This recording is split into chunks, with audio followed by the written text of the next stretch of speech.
Episode के starting में हम मास्टर यू को देखते हैं जो कि वो उससे कह रहे थे कि मुझे शियाओ फैन का दिल जीतना होगा क्योंकि वो बहुत ताकतवर है और ऊपर से मेरी ग्रैंड डॉटर भी अभी तक अनमैरिड ही है। उसकी ग्रैंड डॉटर अभी तक उसी पते को ही देख रही थी।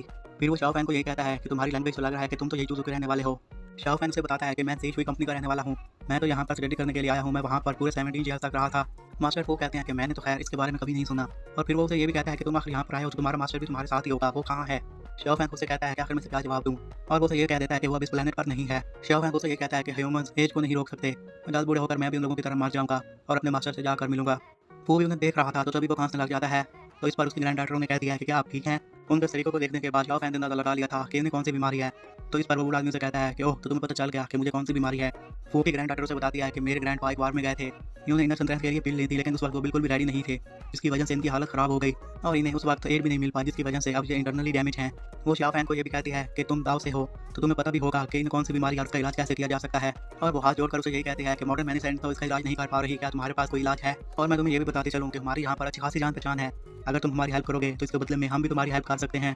शाओ फैन उनको यही कहता है कि ये मेरे लिए कोई भी डिफिकल्ट काम नहीं है, ये सिर्फ हमारी फेट ही है जो कि हम लोगों को आपस में मिलवा रही है। ये सुनने के बाद वो बॉडीगार्ड और वो की ग्रैंड डॉटर काफ़ी खुश हो गए थे। मैं इनका इलाज सिर्फ 2 दिनों में कर सकता हूँ और इसके लिए मुझे आपके घर जाना होगा। ये सुनने के साथ ही वो लोग काफ़ी खुश हो गए थे। फू की ग्रैंड डॉटर उन्हें कहती है कि ये तो और अच्छी बात है और वो काफ़ी खुश भी थी। उसे इस तरह मुस्कुराता हुआ देखकर शाओ फैन कहता है ये तो बहुत अच्छी लग रही है।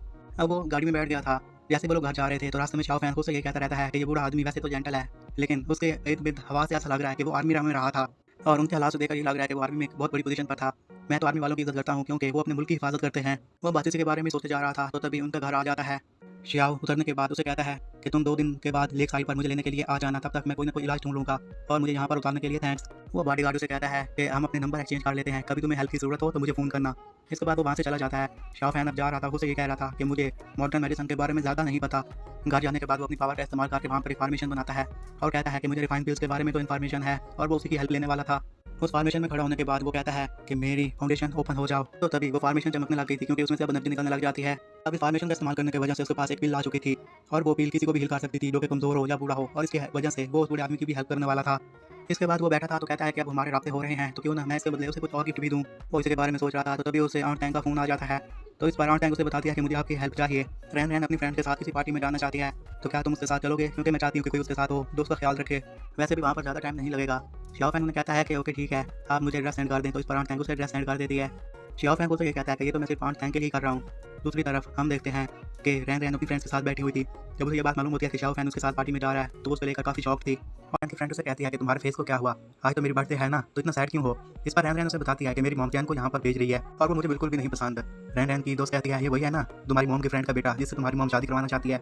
रैन रैन की फ्रेंड उसे कहती है कि अच्छा वैसे दिखता कैसा है और उसका बैकग्राउंड क्या है। इस पर रैन रैन उसे कहती है कि तुम्हें तो सिर्फ पैसों और हैंडसम से मतलब है। रैन रैन की फ्रेंड उसे कहती है कि सोसाइटी में हैंडसम होना और रिच होना बहुत जरूरी है, इसमें गलत बात क्या है। रैन रैन की एक और फ्रेंड भी वहीं पर आई बैठी थी और वो भी उसे ये कहती है कि उसका अमीर होना जरूरी है वरना सोसाइटी में सर्वाइव करना मुश्किल हो जाएगा। रैन रैन उन दोनों को कहती है कि तुम दोनों बस कर जाओ, तुम्हें पता है ना मेरा पहले मूड खराब है।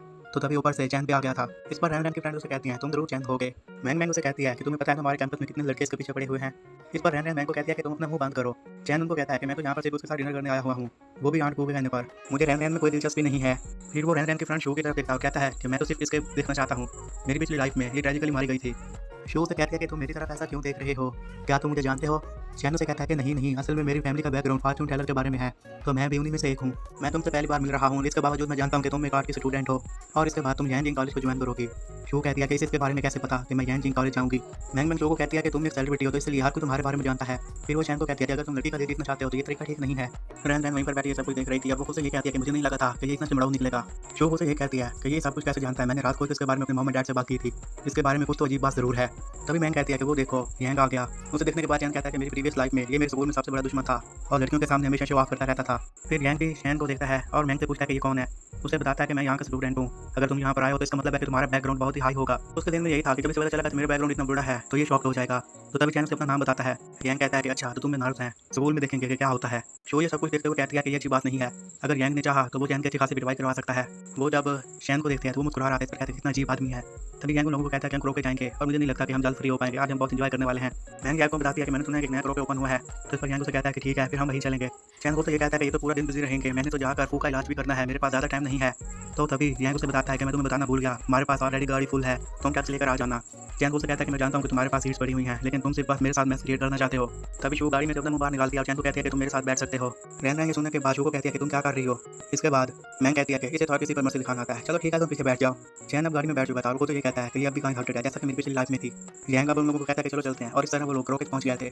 वहाँ पर उनके लिए हाई प्रोफाइल हॉल बुक किया गया था। गैंग के साथ जो लोग आए थे वो कहते हैं कि हमें क्वींस हॉल नहीं बल्कि किंग्स हॉल चाहिए। तो इस पर गैंग मैनेजर को कहता है कि हमें आप क्वींस हॉल दे दें, अगर आपने मेरी हेल्प की तो मैं आपको 5 स्टार होटल दिला सकता हूँ। बस ये सुनना ही था कि तभी गैंग के फ्रेंड आगे बढ़कर मैनेजर को दोस्त से सपोर्ट लगा देता है। ये देखने के बाद रैन रैन कहती है कि कितना मैच क्रिएट कर रहे हैं, चलो किसी और जगह पर चलते हैं। मैंग रैन रैन को कहती है कि तुम परेशान मत हो, अगर कुछ गलत हुआ तो गैंग के डैडी सब कुछ संभाल लेंगे, वो वैसे भी काफी सारे लोगों को जानते हैं। तभी रैन रैन के पास आता है, कहता है कि आंटी तुम्हारा वेट कर रही है, हमें जाना होगा। तो इस पर मैंग कहती है कि तुम्हारा क्या मतलब, अभी तुम्हारी पार्टी शुरू भी नहीं हुई और तुम इसे लेकर जाना चाहते हो।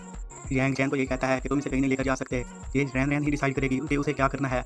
रैन रैन कहती है कि एक तरफ चैन है और दूसरी तरफ मेरी बेस्ट फ्रेंड। रैन रैन चैन को कहती है कि तुम घर चले जाओ, मैं तो आज पार्टी करके ही आऊंगी। मैंग चैन को कहती है कि अब तुमने सुन लिया, अब तुम यहाँ से चले जाओ। शू रैन रैन को कहती है कि तुमने उसे अपसेट कर दिया।